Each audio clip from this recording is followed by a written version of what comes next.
Well, it's summertime. School will be back in session before we know it, and the routine will be upon us. So, what questions do we need to ask our business before fall hits?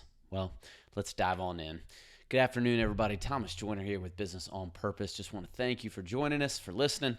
Got some awesome stuff we're about to talk about. So, I've sat in with clients over the last month, and summer's just kind of this weird time, right? It seems like there's a ton of work, but the payments are slow coming in, right? Employees just lack motivation or maybe are just absent.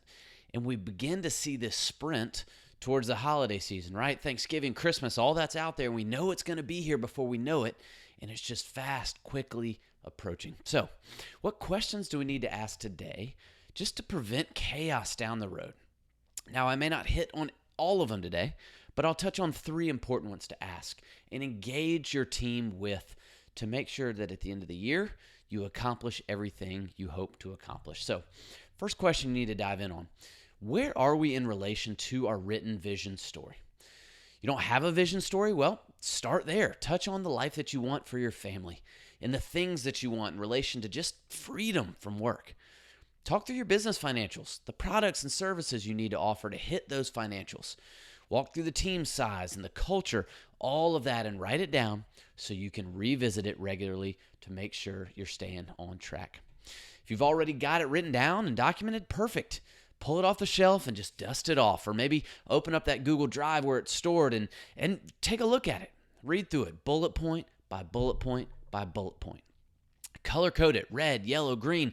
Green, it's done, right? It's accomplished. Check it off the list. Yellow, well, it's in progress. We're working on it. We're getting it done. And red, well, we just haven't quite had a chance to get to it yet. Or maybe it's a long-term one that we have to accomplish a few steps first. So having that visible representation on the progress is so much better than just a simple reminder. If it's all red, schedule some time to get to work on it and start moving that to yellow and then moving it to green. Have things changed over the last 6 months? That's fine. Adjust, tweak it. It's your vision.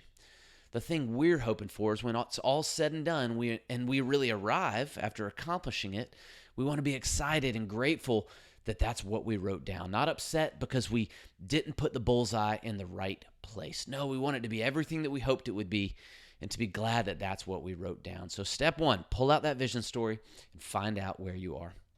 Question number two, what are we constantly doing that we need to revisit? This is a question that we asked every year back when I worked for Young Life in the Young Life world. Sometimes you just get stuck in patterns and habits that you never intended to get stuck in, right? So look at your team meetings.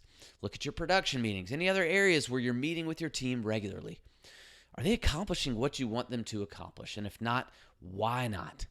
But don't stop there, right? Pull out your dashboards you use to track your cash and your finances. Are the percentages right? Do you even know your numbers? If not, well, what else do we need to do to track? Do you need to look at them more frequently? Do you need to get better at job costing or forecasting? But what can help, what insight can you really pull from those numbers to gather some reliable data and some thoughts moving forward? Maybe even look at things like your culture calendar. Is it producing the culture that you hope for? What do you need to add or take away? It's a great time to start some new habits or engage the team to see what's working. All right, now you've revisited your vision. You've looked at what you're doing consistently and you've audited that. Third thing we need to do, we need to ask this question. What do we need to start now that will make life better at the end of the year? Now think about this for a second. Most businesses, right, they wait for the opportunity to arise and then they try to get some momentum instead of doing the work on the front end that would allow them to take advantage. They end up missing out on the full effect of the opportunity because they weren't prepared and ready to take advantage. Maybe it's making a hire by the end of the year. Great. Start your hiring process now. Interview multiple candidates. Update the job role. Put the performance metrics together. Add processes to support the role. Hiring doesn't start the day that you need somebody. No. It starts weeks, days, months before you even need to make that hire. Maybe it's knowing your numbers for next year. Great.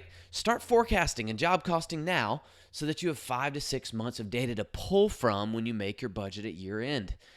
Maybe it's adding a new sales role or production role. Great. Add the processes needed to train that role now.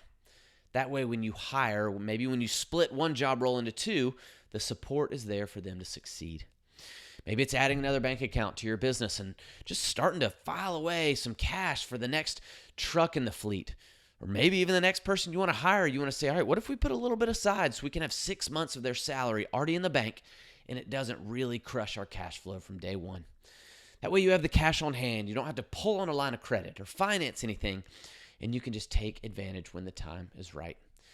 Thinking through all this now, it gets you ahead and it allows you to take full advantage of the opportunity. So don't wait.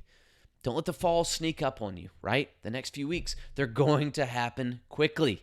It's the end of July. You can keep your head down and push through, or you can take one question a week or set up a big meeting, go through all of them. Think them through and prepare for the end of 2023. It's going to be a great finish to the year, but preparation has to happen first to completely maximize the opportunity.